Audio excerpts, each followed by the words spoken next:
Web3 is a term that is increasingly thrown around to describe crypto. The common way to approach it is to think of it as the next iteration of the internet, which prioritizes decentralization through the use of blockchains, cryptocurrencies, and other digital assets.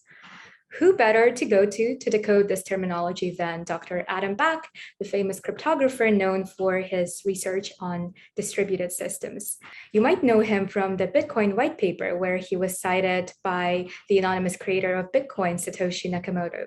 He's also the founder and CEO of Bitcoin technology company Blockstream. We had the pleasure of catching up with Dr. Back at Consensus, where we asked him his thoughts on the evolution of the World Wide Web and Web3, what that term really means, and the common misconceptions about it.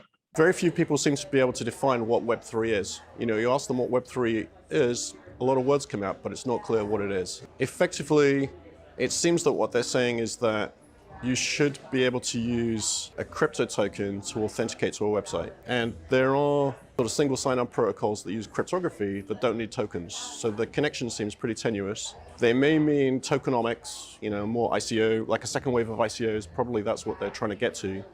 But in my view, the more interesting thing is to go back to Web 1, because effectively Web 2 has seen a big raft of large companies centralize the web experience, where the web originally was, you'd host your own website or you'd go to a small hosting company and you'd control your own data, and the users could get more closer to their data they were publishing.